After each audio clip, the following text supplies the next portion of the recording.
La Terre n'a jamais été un endroit totalement stable.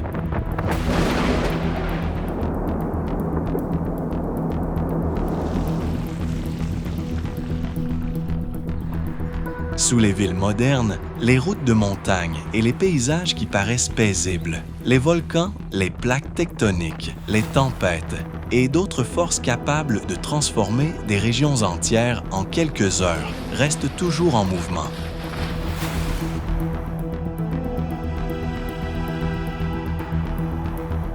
Pourtant, des millions de personnes continuent d'y construire leurs maisons, de cultiver leurs terres et de faire vivre leur culture dans certains des territoires les plus extrêmes de la planète.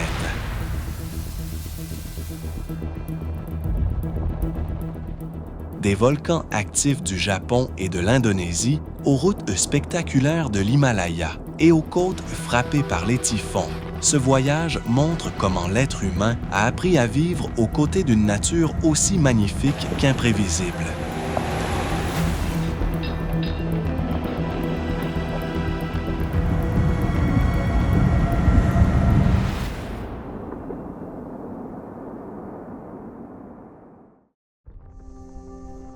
Fagradalsfjall, Islande.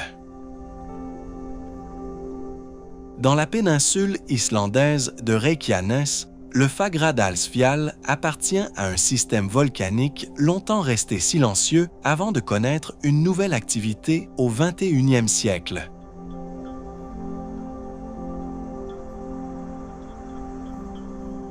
Ces éruptions ont offert des images saisissantes de lave rouge, avançant dans des vallées sombres parfois à faible distance de sentiers accessibles depuis la région de Reykjavik.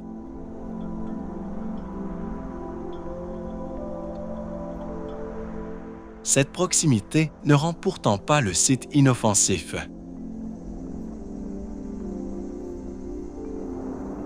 Les coulées peuvent changer de direction. Les nouveaux cratères restent instables et des gaz volcaniques s'accumulent selon le vent et le relief.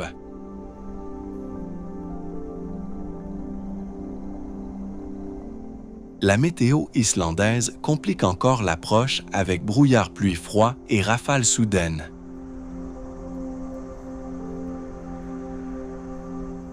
Les autorités surveillent l'activité sismique, fermant les accès lorsque les conditions deviennent dangereuses et recommandent de consulter les informations officielles avant tout déplacement. Le paysage évolue rapidement, une vallée familière peut être recouverte par une roche encore chaude en quelques heures,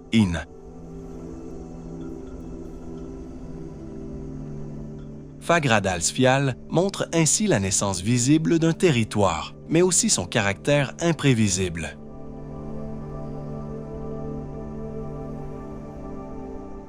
Ici, la lave ne constitue pas un décor figé. Elle construit, détruit et redessine la péninsule, rappelant que l'Islande repose sur une géologie toujours active, sous les pieds, capable de modifier soudainement les routes, les vallées et l'horizon.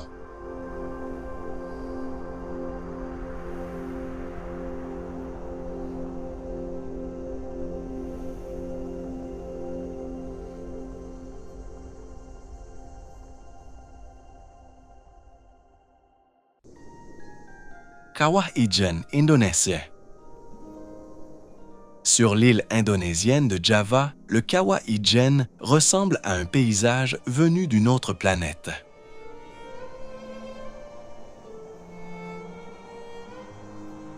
Son cratère abrite un lac acide turquoise, entouré de falaises chargées de soufre.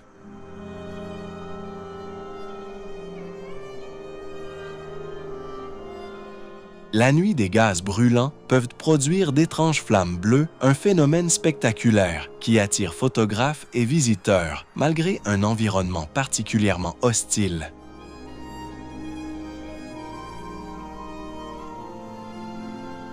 Le véritable danger vient des vapeurs toxiques de l'acidité du lac et des pentes instables.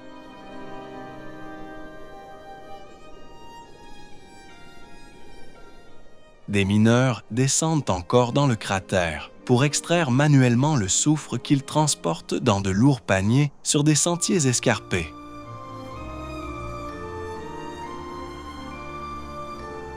Sans masque adapté, les gaz irritent rapidement les yeux et les poumons.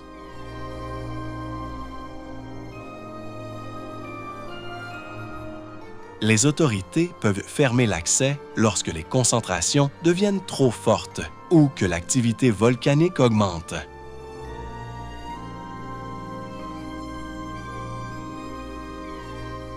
Pourtant, au lever du soleil, la caldeira paraît presque paisible.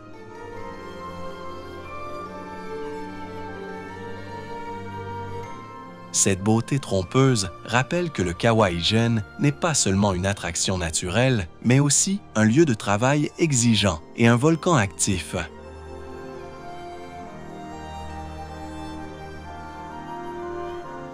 Ici, chaque couleur possède une origine chimique.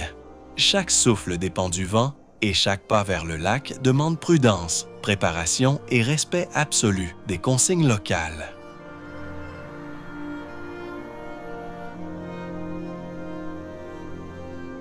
Même une visite exige donc discipline, équipement adapté et vigilance constante.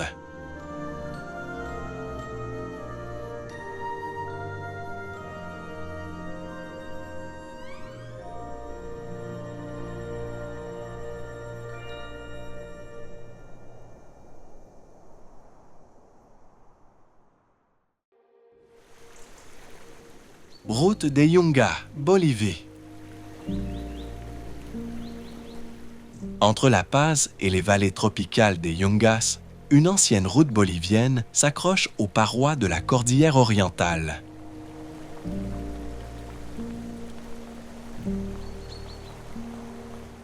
Connue comme la route des Yungas, elle descend rapidement des hauts plateaux froids vers une forêt humide.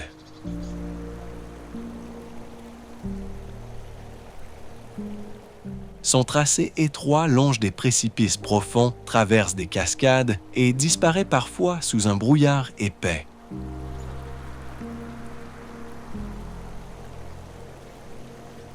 Pendant des décennies, camions, bus et voitures ont partagé cette chaussée, presque sans protection latérale.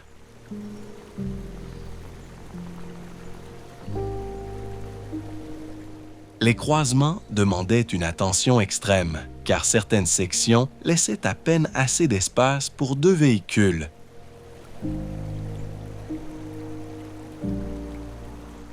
La pluie fragilisait les talus, les chutes de pierre bloquaient la circulation et la boue réduisait l'adhérence.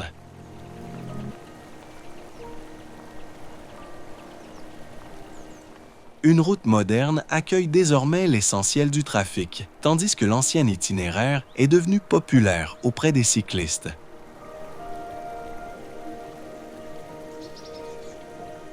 Cette transformation n'a pourtant pas supprimé les risques.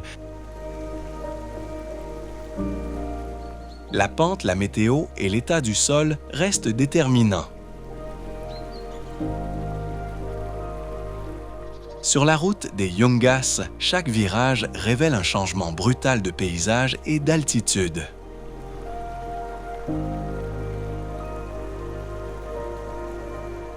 Elle rappelle surtout qu'une voie peut être magnifique sans jamais devenir indulgente envers ceux qui sous-estiment sa géographie, sa largeur réduite, ses pluies tropicales et ses falaises constamment dissimulées par les nuages.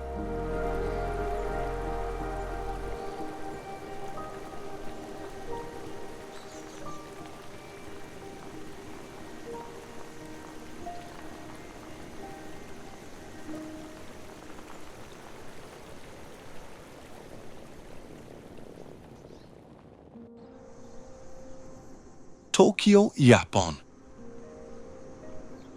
Tokyo paraît organisée avec une précision presque parfaite. Pourtant, la capitale japonaise repose dans l'une des régions tectoniques les plus actives du monde.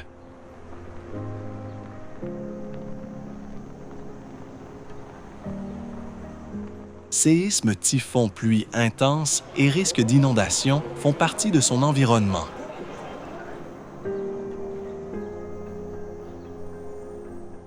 Avec des millions d'habitants, des gratte-ciel, des métros et des infrastructures vitales, chaque phénomène naturel devient un immense défi logistique.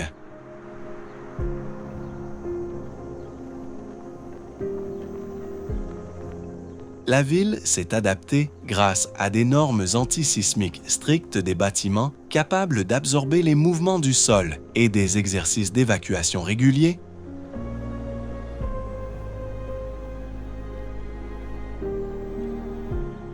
Sous la région métropolitaine, de vastes ouvrages souterrains recueillent les eaux de crue afin de réduire les inondations.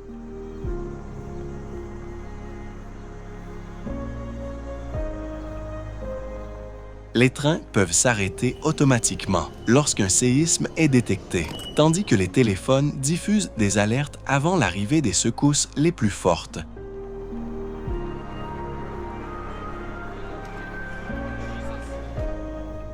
Malgré ces dispositifs, aucun système ne peut supprimer totalement le risque.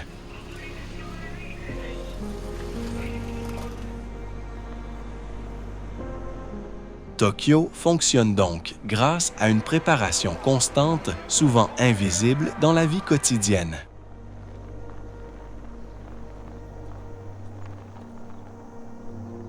Derrière les écrans lumineux, les carrefours et les quartiers animés se trouve une ville qui apprend continuellement à rester debout.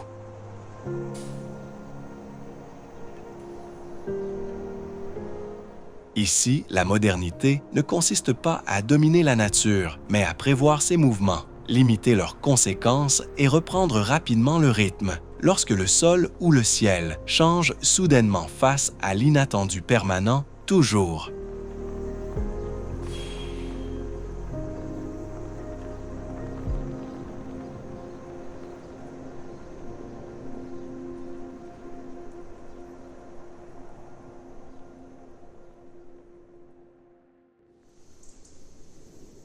Sundarbans, Bangladesh, Inde. À l'embouchure du Gange, du Brahmapoutre et de la Meghna, les Sundarbans forment la plus vaste mangrove du monde, entre le Bangladesh et l'Inde.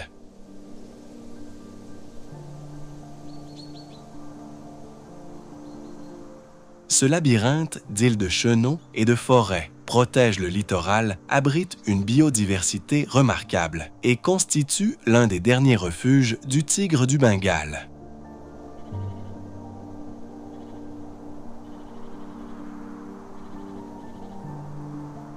La vie y reste pourtant difficile.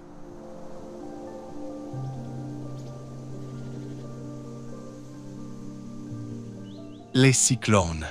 Les marées, l'érosion et la salinité menacent villages, cultures et réserves d'eau douce.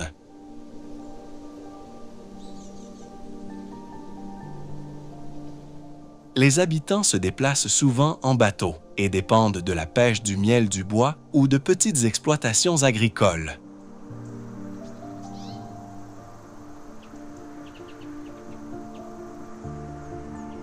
Dans certaines zones, la présence des tigres ajoute un risque supplémentaire aux activités quotidiennes.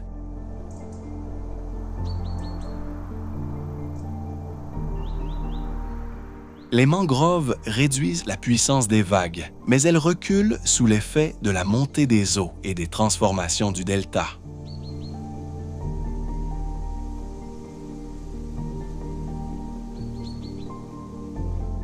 Classés au patrimoine mondial, les Sundarbans sont donc à la fois un sanctuaire naturel et une barrière vitale pour des millions de personnes.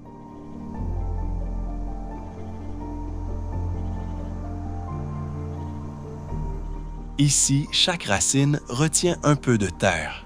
Chaque marée redessine les frontières et chaque tempête rappelle combien cet équilibre demeure fragile pour les familles, les forêts et générations futures.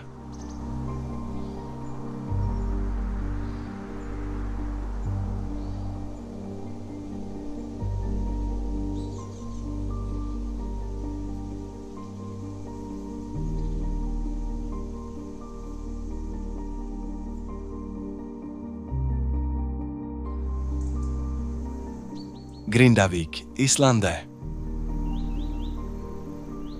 Sur la péninsule islandaise de Reykjanesgrindavik s'est développée autour de la pêche face à un littoral battu par l'Atlantique.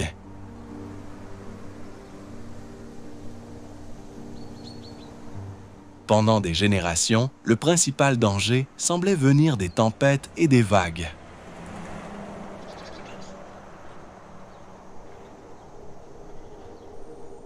Mais depuis la reprise de l'activité volcanique régionale, la menace s'est déplacée sous les rues, les maisons et les infrastructures de cette petite ville côtière.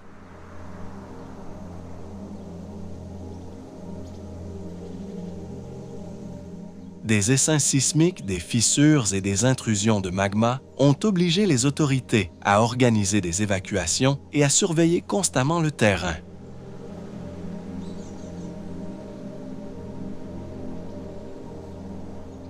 Certaines fractures ont traversé des quartiers, tandis que des coulées de lave ont menacé routes, canalisations et installations énergétiques.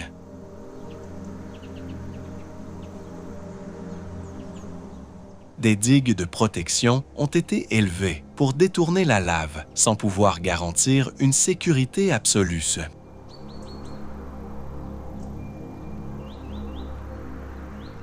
Grindavik est ainsi devenu un exemple saisissant de ville confrontée à une géologie en mouvement.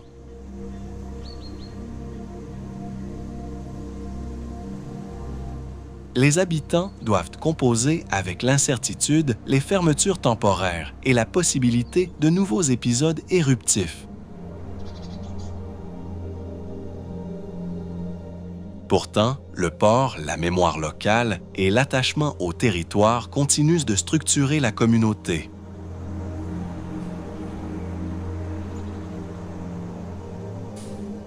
Ici, reconstruire ne signifie pas seulement réparer des bâtiments.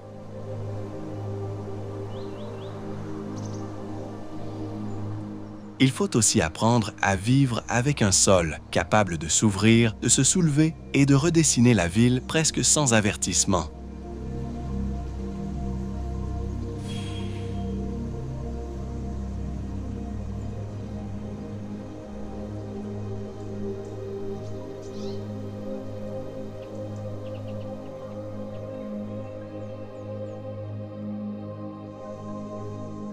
Tornado Alley, États-Unis. Au centre des États-Unis, la Tornado Alley ne correspond pas à une frontière officielle, mais à une vaste région régulièrement exposée aux tornades.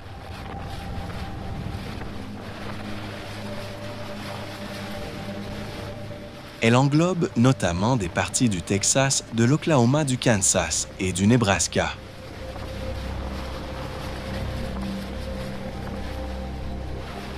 Ici, l'air chaud et humide du golfe du Mexique rencontre souvent des masses d'air froid et sec venus du nord.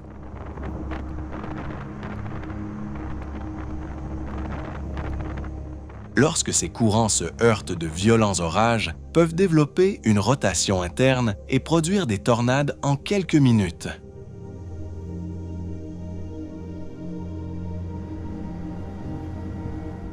Le danger tient à leur vitesse, à leur trajectoire imprévisible et aux débris projetés par le vent.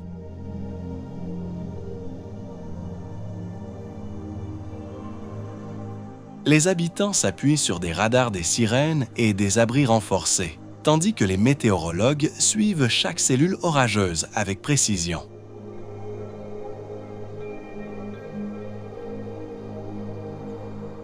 Les chasseurs de tempêtes contribuent parfois à la recherche, mais leur activité reste risquée et ne ressemble guère à une promenade touristique.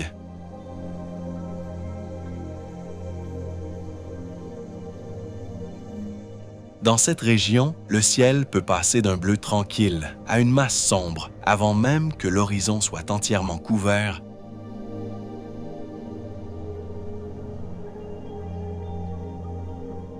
Tornado Alley montre ainsi comment des paysages agricoles apparemment paisibles peuvent devenir en peu de temps le théâtre d'une mécanique atmosphérique extrêmement puissante, rapide et difficile à prévoir pour les populations locales.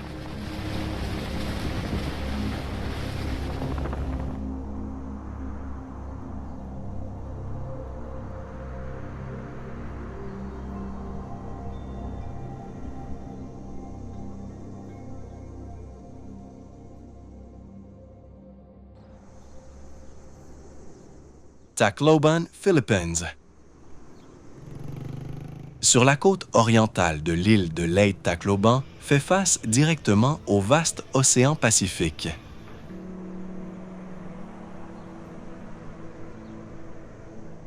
Cette position favorise les échanges maritimes, mais expose aussi la ville aux typhons, aux pluies torrentielles et aux ondes de tempête.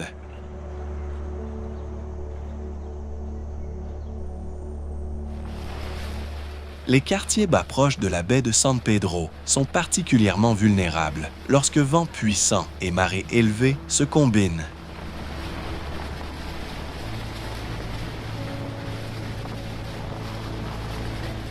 La ville reste profondément marquée par le passage du typhon Haiyan en novembre 2013, l'un des cyclones tropicaux les plus puissants jamais observés lors de son arrivée sur Terre.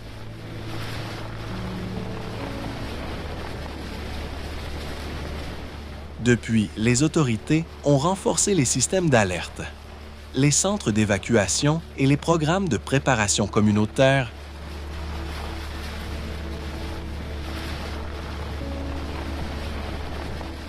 Pourtant, le risque ne disparaît jamais complètement.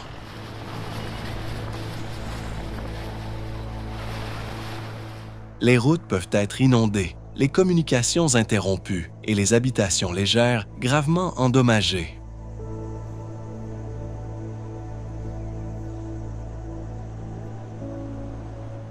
Tacloban représente donc bien davantage qu'un lieu associé à une catastrophe passée.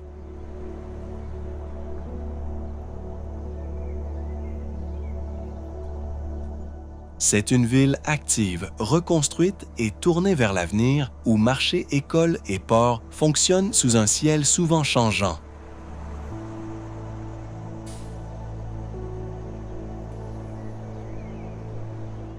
Ici, vivre près de la mer signifie profiter de ses ressources tout en respectant sa capacité à transformer brutalement le littoral, les quartiers côtiers et la vie quotidienne en quelques heures seulement.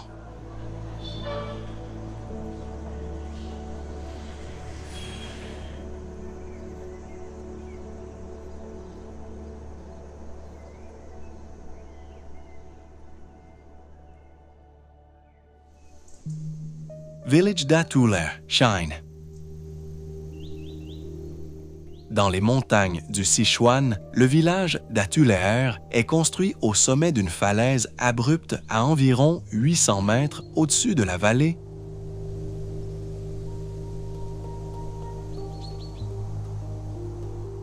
Pendant longtemps, ses habitants, principalement issus de l'ethnie Yi, rejoignaient l'école, les marchés et les services essentiels par une succession d'échelles artisanales fixées contre la paroi.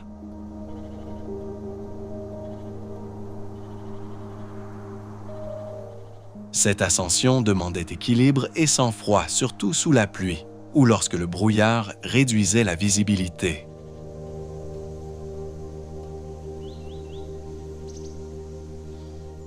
Une structure métallique plus sûre fut ensuite installée afin de remplacer les anciennes échelles de vigne et de bois.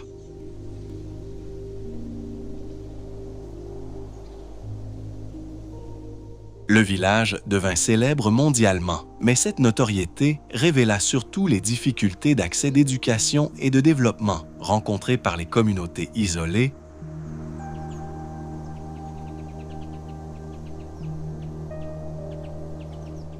Certaines familles ont depuis été relogées dans des zones plus accessibles, tandis que le site conserve une valeur culturelle et touristique.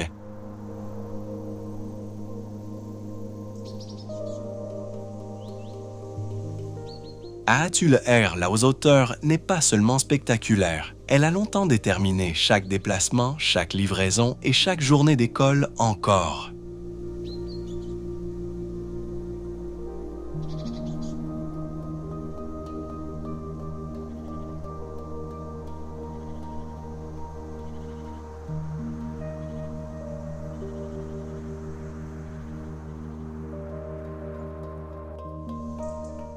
Stromboli, Italie. Au nord de la Sicile, Stromboli s'élève directement depuis la mer Tyrrhénienne comme une montagne noire couronnée de fumée.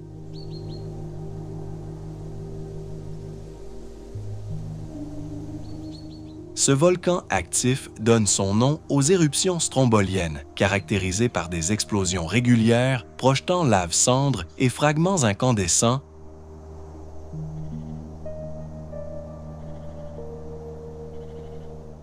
Des villages occupent pourtant ces pentes basses où maisons blanches, plages sombres et végétation méditerranéenne composent un paysage spectaculaire.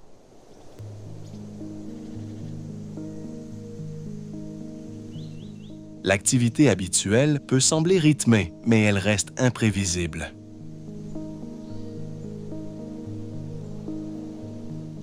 Des explosions plus fortes, des coulées pyroclastiques ou des glissements de terrain peuvent menacer les habitants et provoquer des vagues autour de l'île.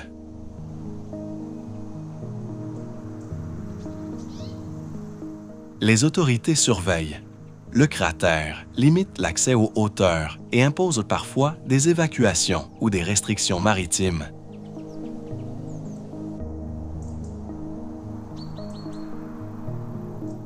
La Sierra del Fuoco, peinte ouverte vers la mer, canalise une partie des matériaux volcaniques, offrant la nuit un spectacle depuis les bateaux autorisés.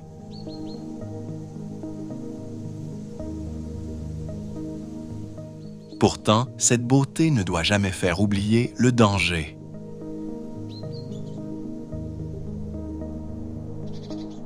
Stromboli est surnommé le phare de la Méditerranée, car ses lueurs guidaient autrefois les navigateurs. Aujourd'hui encore, il rappelle qu'une communauté peut vivre au pied d'un volcan, mais grâce à la surveillance scientifique au plan d'urgence et à une attention permanente portée au moindre changement de son activité.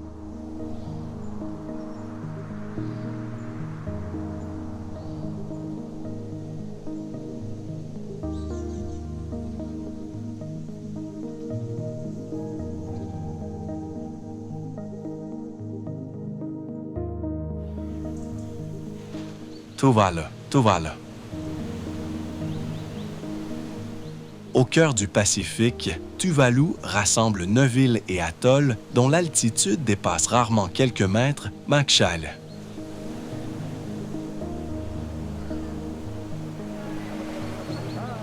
Le pays semble flotter entre lagons turquoise et récifs coralliens, mais cette beauté dissimule une vulnérabilité extrême.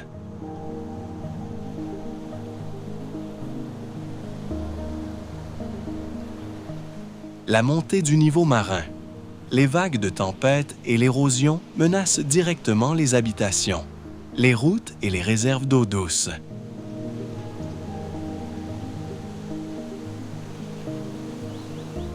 Lors des grandes marées, l'eau peut remonter par le sol poreux, inonder les quartiers et saliniser les cultures sans.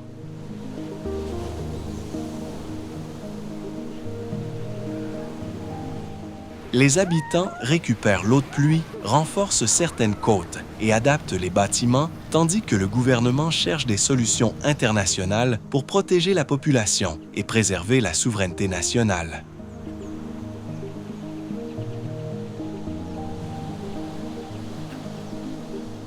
Le changement climatique n'est donc pas ici une idée lointaine.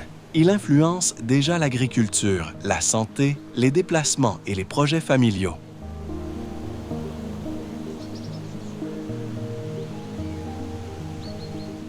Pourtant, Tuvalu ne se résume pas à une disparition annoncée.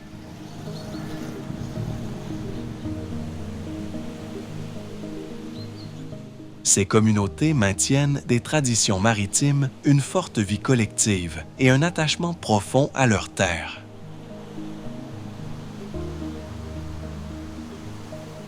Le défi consiste à s'adapter sans perdre cette identité.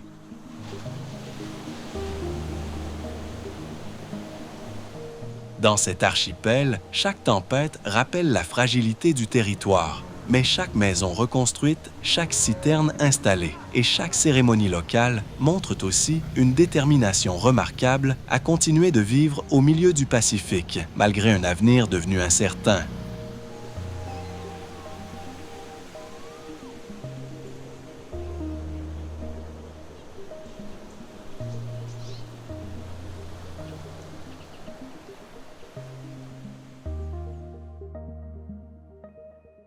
Dépression du Danakil, Éthiopie. Dans le nord-est de l'Éthiopie, la dépression du Danakil s'étend sous le niveau de la mer, au cœur d'un territoire parmi les plus chauds de la planète.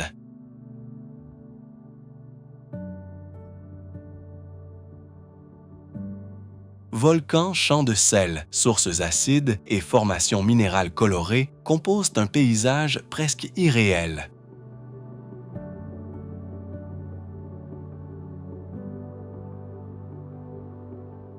Pourtant, cette beauté repose sur une activité géologique intense et des conditions physiques extrêmes.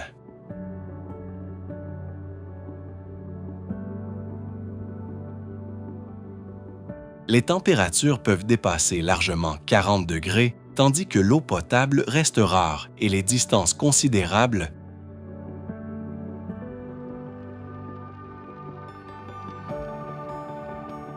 Autour de Dalol, des gaz toxiques et des croûtes fragiles rendent certains secteurs particulièrement dangereux.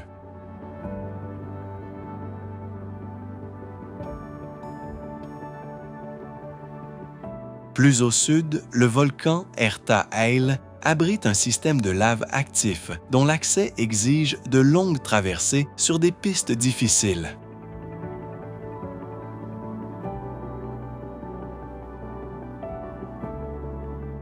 Les communautés Afar connaissent ce milieu depuis des générations et transportent encore le sel à travers le désert.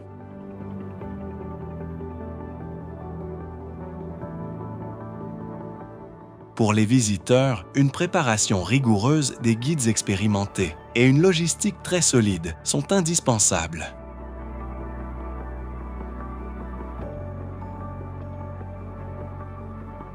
Le Danakil rappelle que la Terre n'est pas partout stable ni accueillante.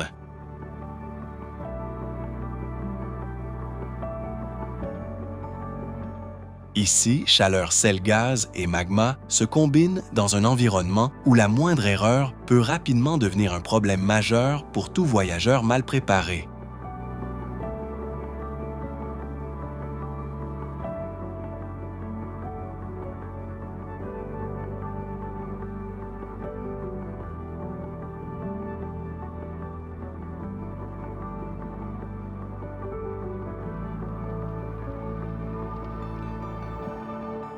Istanbul, Turquie. Istanbul s'étend de part et d'autre du Bosphore entre Europe et Asie, dans un paysage urbain où mosquées, ponts et immeubles abritent des millions d'habitants.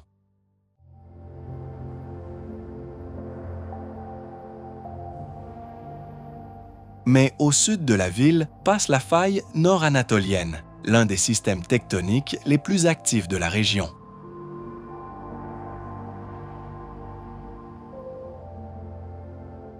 Le risque sismique constitue donc une préoccupation majeure.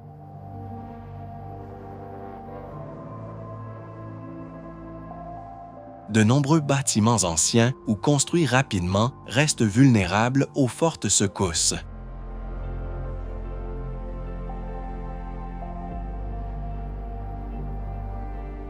Les autorités renforcent certaines écoles, routes, hôpitaux et infrastructures, tout en développant des plans d'évacuation et des zones de rassemblement.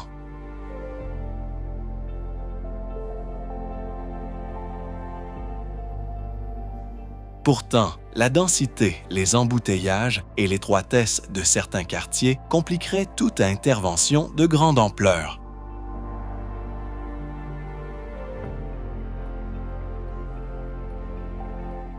Istanbul doit également gérer les inondations soudaines et les mouvements de terrain.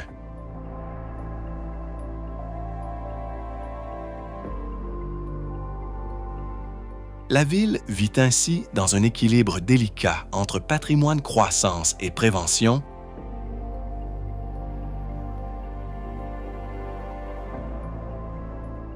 Derrière son activité permanente se trouve une métropole consciente que le prochain séisme ne peut être prévu précisément.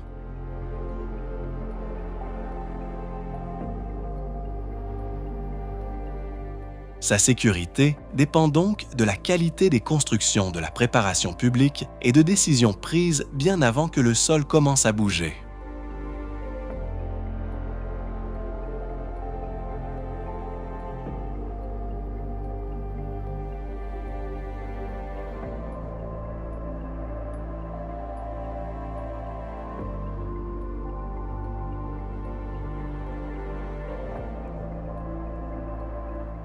La Palma, Espagne.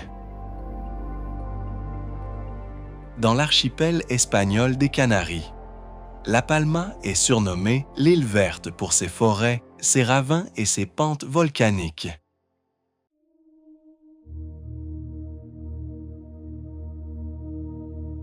Pourtant, sous ce paysage fertile, le magma reste actif.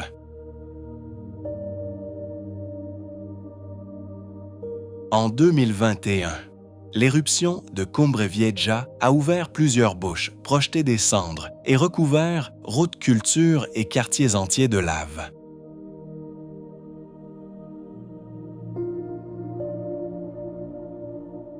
La crise a entraîné évacuation, fermeture et longues opérations de surveillance.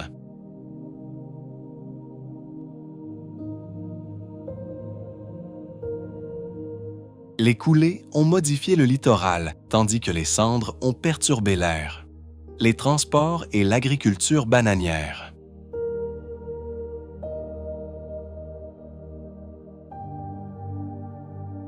Depuis, la reconstruction doit composer avec un terrain profondément transformé et des habitants parfois déplacés.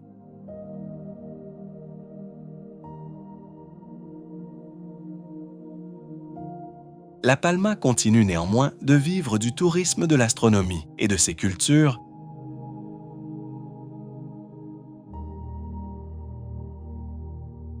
Son histoire rappelle que les volcans ne sont pas seulement des montagnes visibles, ils façonnent aussi l'économie, les villages et la mémoire collective.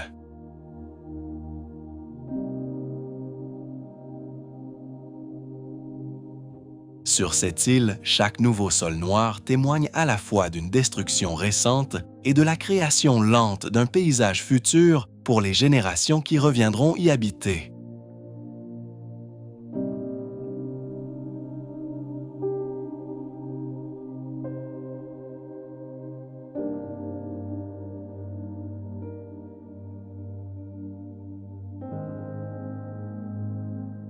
Wellington, Nouvelle-Zélande. À l'extrémité sud de l'île du Nord Wellington, s'étend entre des collines abruptes et un port naturel ouvert sur le détroit de Cook.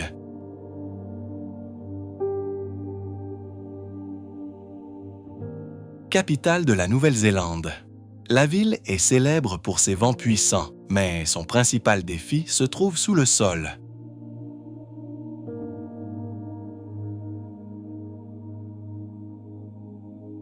Plusieurs failles actives traversent la région où les plaques tectoniques australiennes et pacifiques se rencontrent.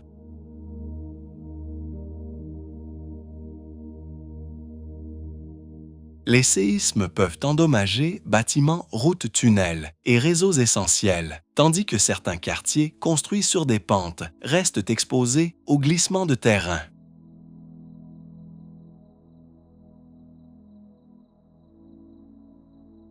Les zones côtières doivent également prévoir le risque de tsunami.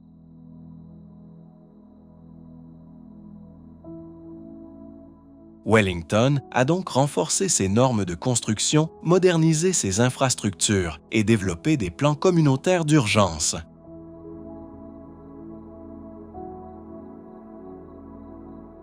Des réserves d'eau, des itinéraires d'évacuation et des exercices réguliers font partie de cette préparation.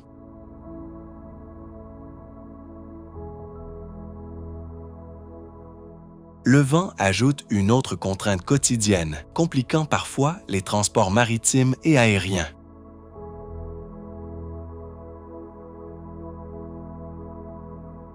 Malgré ces risques, la ville demeure un centre culturel, politique et technologique dynamique.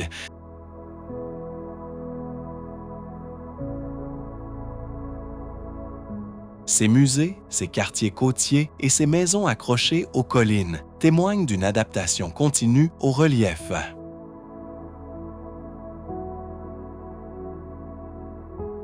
Wellington montre qu'une capitale moderne ne peut pas se contenter de réagir après une catastrophe indie.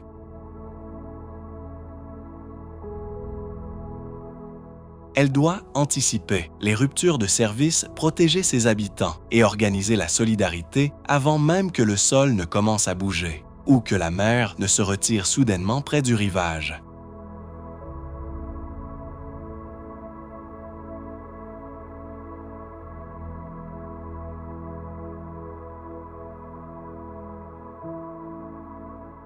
Col de Zojila Ende.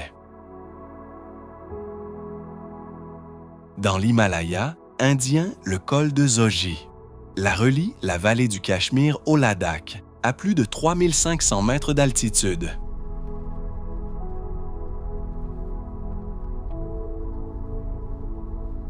Cette route stratégique traverse des pentes abruptes où la neige, le brouillard et les chutes de pierre peuvent interrompre la circulation.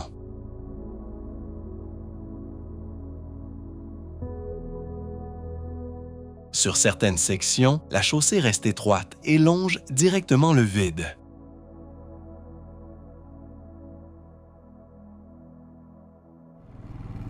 Chaque année, les équipes de la Border Roads Organization dégagent d'immenses quantités de neige afin de rouvrir le passage après l'hiver.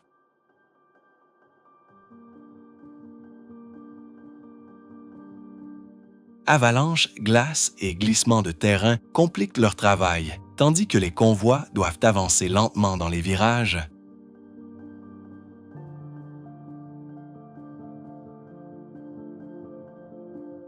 Le col joue pourtant un rôle essentiel pour l'approvisionnement, les déplacements civils et les communications régionales.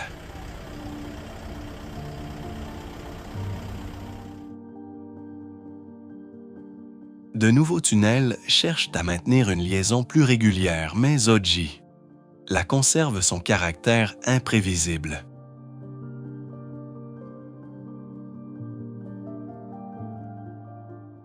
Ici, quelques kilomètres peuvent séparer une vallée verdoyante d'un désert d'altitude.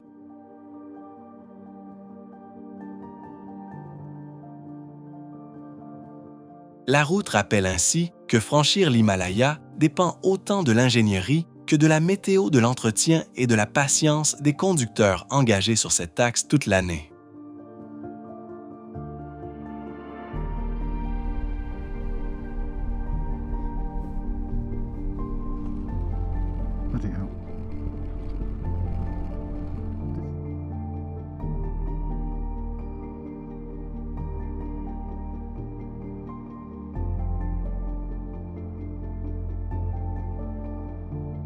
Mont Merapi, Indonésie. Au centre de l'île de Java, le mont Merapi s'élève au-dessus de villes de rizières et de villages densément peuplés.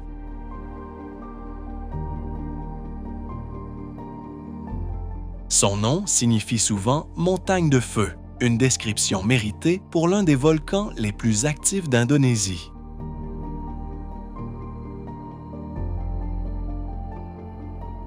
Ces éruptions produisent cendres coulées de lave et nuées ardentes, capables de descendre rapidement les vallées.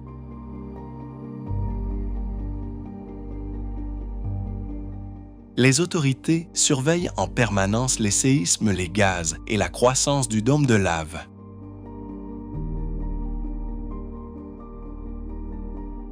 Lorsque le niveau d'alerte augmente, des zones d'exclusion sont établies et les habitants doivent aller parfois évacuer avec leur bétail.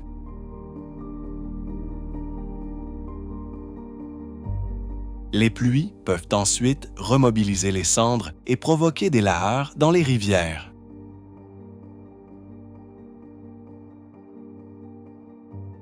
Malgré ce danger, les pentes du Merapi restent habitées car leurs sols sont fertiles et les communautés y possèdent de profondes attaches culturelles.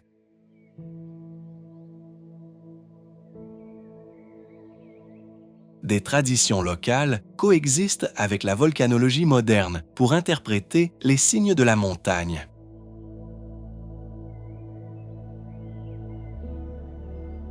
Le Merapi montre ainsi qu'un volcan peut soutenir l'agriculture tout en menaçant les mêmes villages.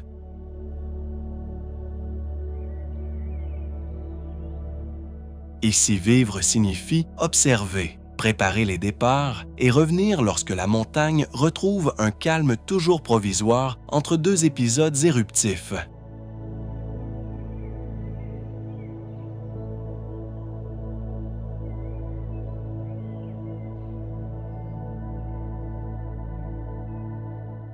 Banda Aceh, Indonésie.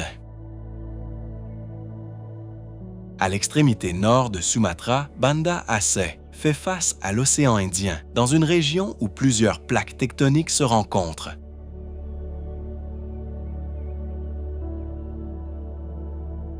Cette situation expose la ville au séisme et au tsunami.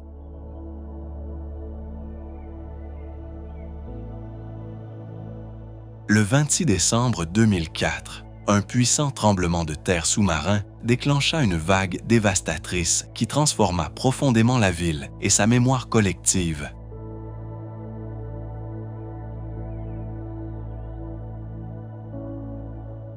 Depuis cette catastrophe, Banda Aceh a renforcé ses systèmes d'alerte, ses itinéraires d'évacuation et l'éducation aux risques.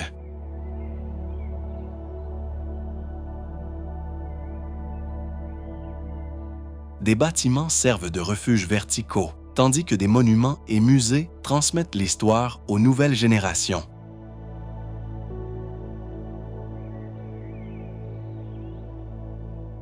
Pourtant, la vulnérabilité demeure, car de nombreux quartiers restent proches du littoral et à faible altitude.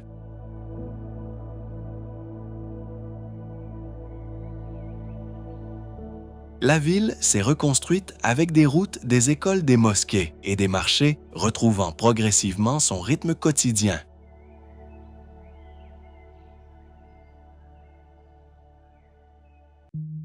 Banda Aceh ne se définit donc pas seulement par le désastre.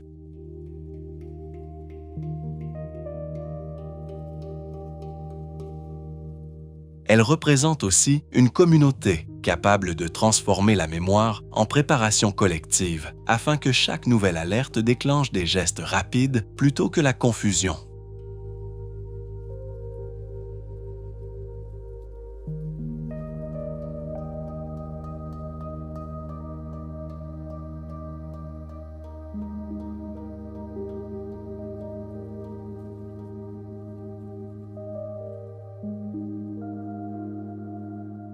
Route Kishtwar Pangé, Inde. Dans l'Himalaya indien, la route Kishtwar Pangé traverse un relief si abrupt qu'elle semble parfois avoir été taillée directement dans la falaise.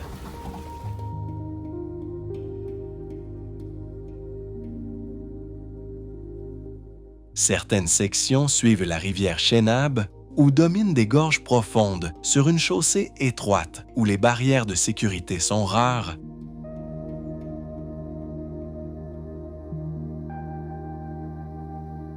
Le moindre croisement peut devenir une manœuvre lente et délicate.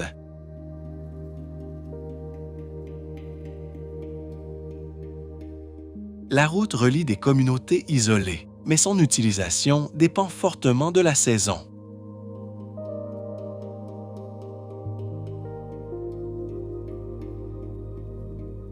Pluie-neige, chute de pierres et glissements de terrain peuvent bloquer le passage ou détériorer rapidement la chaussée.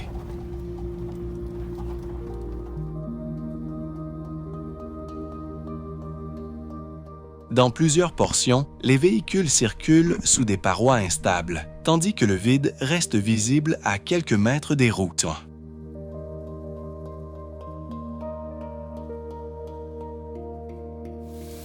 Les conducteurs doivent surveiller la météo, anticiper les virages et laisser passer les véhicules venant en sens inverse aux rares zones plus larges.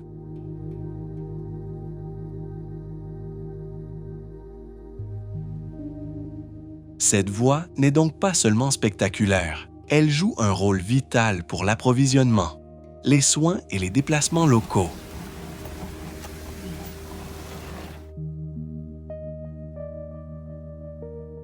Sur la route Kishtwar-Pangui, chaque kilomètre rappelle que l'ingénierie peut ouvrir une montagne, mais qu'elle ne peut jamais supprimer complètement ses contraintes naturelles.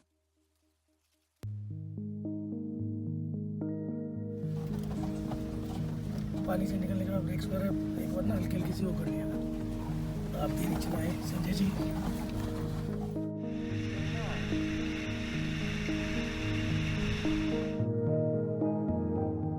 Vallée de Katmandou, Népal. Dans la vallée de Katmandou, temple-palais et quartier dense occupent un bassin entouré par l'Himalaya.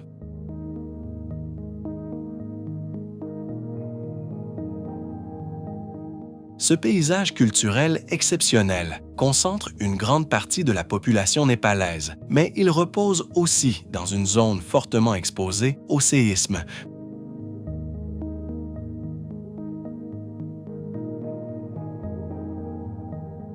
Les constructions anciennes, les ruelles étroites et l'expansion urbaine rapide compliquent particulièrement la sécurité.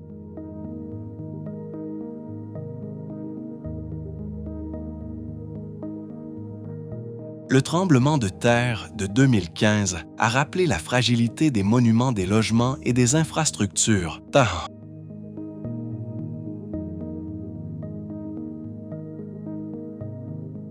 Depuis, des programmes de reconstruction renforcent certains bâtiments et restaurent plusieurs sites historiques.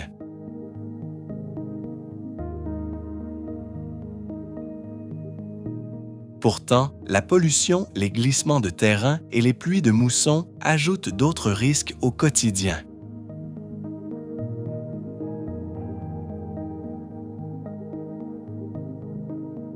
La vallée doit donc protéger son patrimoine tout en modernisant ses réseaux, ses routes et ses systèmes d'urgence.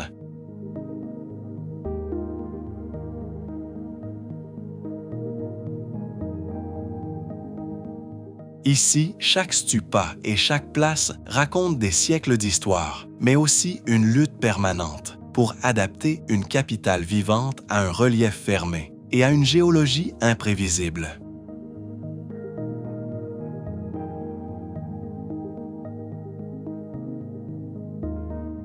La beauté de Katmandou dépend autant de sa mémoire que de sa capacité à se préparer avant la prochaine secousse face aux défis du siècle présent.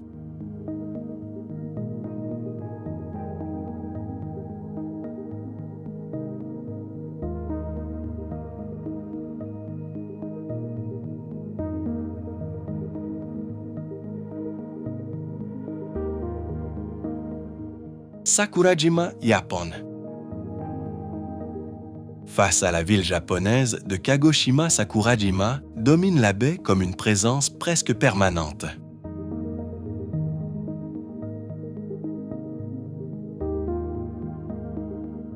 Autrefois, le volcan, fut relié à la péninsule d'Osumi par les coulées de l'éruption de 1914.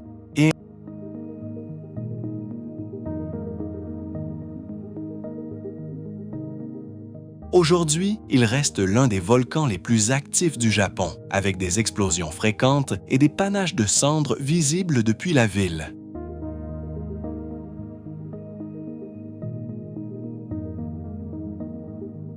Les habitants connaissent les consignes d'évacuation, les zones de danger et les gestes à adopter lorsque les cendres retombent.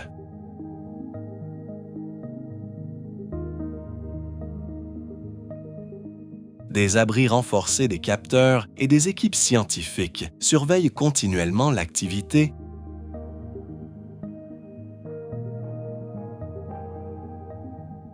Les écoles disposent même de casques pour protéger les enfants contre les projections.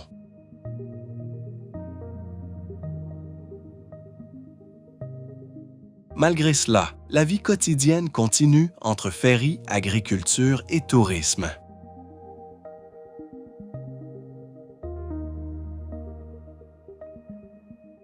Sakurajima montre ainsi comment une grande agglomération peut fonctionner à proximité immédiate d'un volcan actif.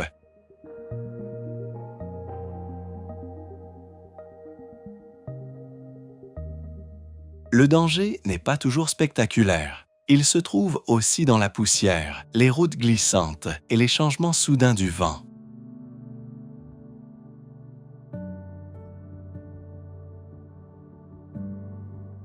Ici, la préparation transforme une menace constante en routine surveillée jamais complètement banale pour des centaines de milliers de riverains attentifs chaque jour.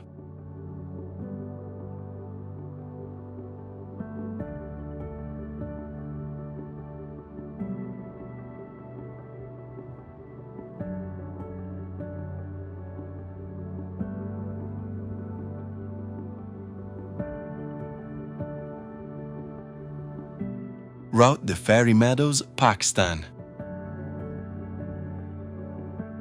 Dans le nord du Pakistan, la route menant à Fairy Meadows quitte la Karakoram Highway, près du pont de Raikot, avant de grimper vers les contreforts du Nanga Parbat.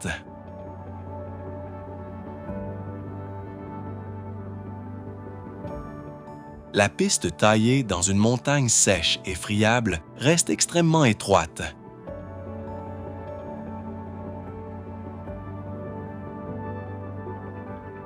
Sur plusieurs kilomètres, elle longe des pentes abruptes sans véritable barrière de sécurité.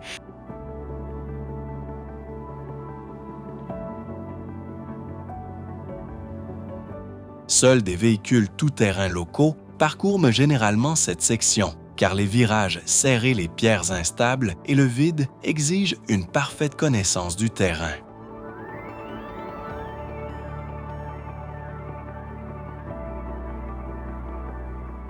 Après la fin de la piste, les visiteurs poursuivent à pied ou à cheval jusqu'aux prairies, Zatisnaheg.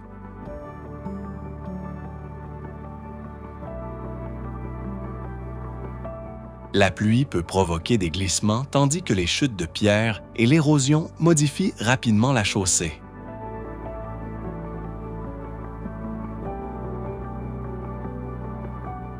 Pourtant, cette route reste essentielle pour les habitants, les guides et l'approvisionnement des campements.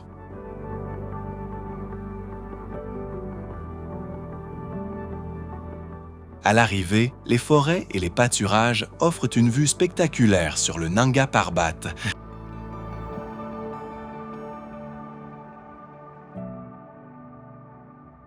Le contraste est saisissant. Un paysage paisible se mérite par un accès rude, où chaque virage rappelle que la montagne décide toujours du rythme et des conditions du voyage pour tous ceux qui l'empruntent avec prudence et patience.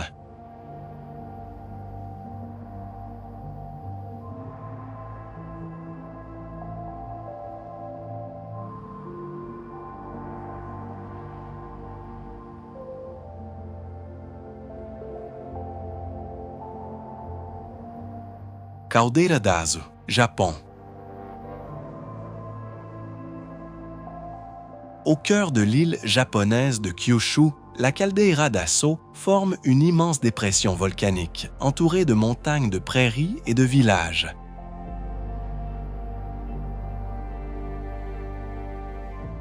Son volcan central, le Nakadake, reste actif et libère régulièrement cendres vapeur et gaz soufrés.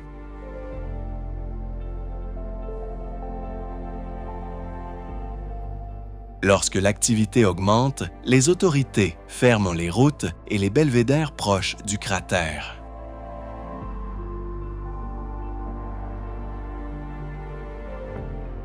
Le danger ne vient pas seulement des éruptions.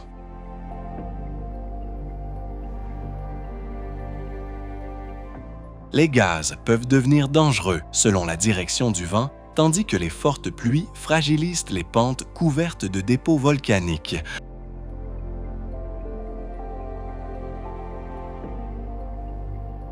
Malgré cela, la caldeira abrite des routes des fermes et une activité touristique importante.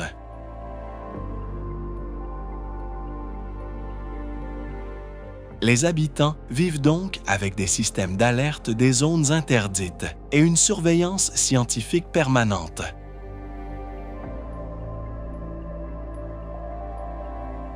Asso montre comment un paysage spectaculaire peut aussi être un territoire habité et productif.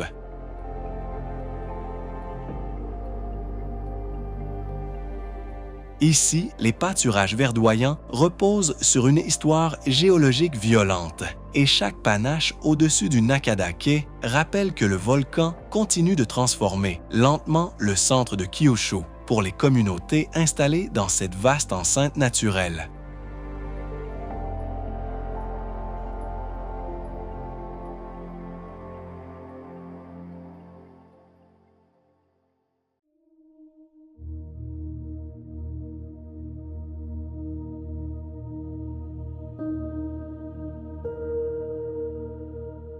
Mont Etna italien. Sur la côte orientale de la Sicile, l'Etna domine les villes, les vignobles et la mer Méditerranée.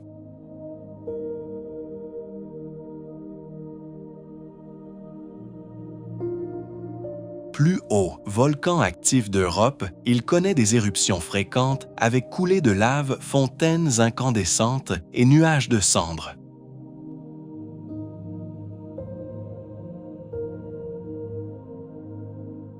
Son activité peut fermer des routes, menacer des installations et perturber l'aéroport voisin de Catane. Pourtant, des communautés vivent depuis des siècles sur ces pentes fertiles.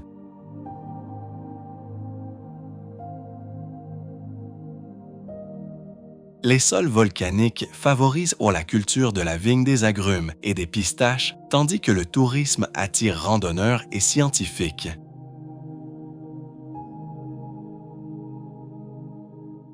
L'Etna est surveillé par des instruments mesurant séismes, gaz et déformation du sol.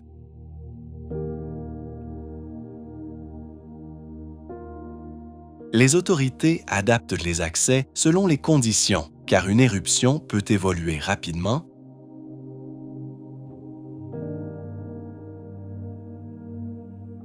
Ce volcan illustre une relation complexe entre danger et richesse naturelle.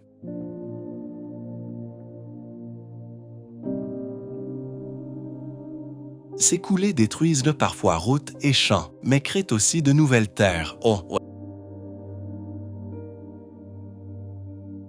En Sicile, l'Etna n'est donc jamais un simple décor.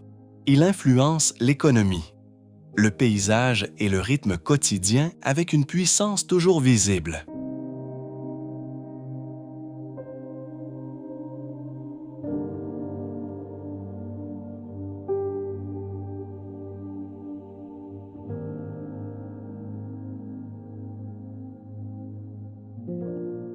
Parc national de Yellowstone, États-Unis. Dans l'ouest des États-Unis, le parc national de Yellowstone protège geysers sources chaudes, canyons et vastes forêts.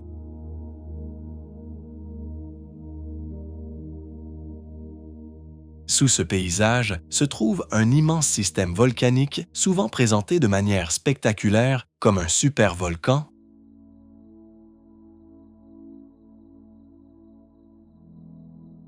Pourtant, les dangers les plus immédiats viennent surtout des eaux brûlantes, des gaz, des incendies et de la faune sauvage.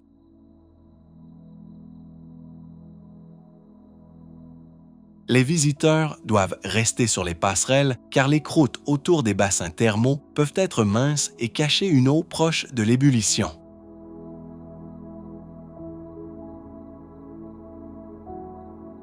Le parc connaît aussi de nombreux petits séismes surveillés avec les déformations du sol et les variations hydrothermales.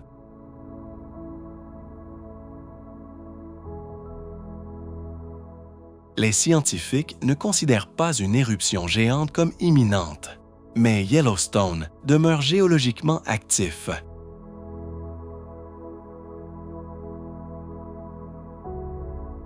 Sa protection exige donc d'équilibrer tourisme, recherche et conservation.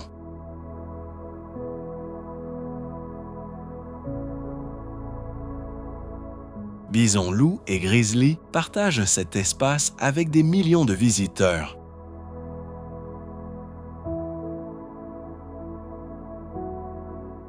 Ici, le paysage paraît paisible, mais chaque panache de vapeur rappelle que chaleur, eau et roche continuent d'interagir sous la surface dans les profondeurs de la caldeira.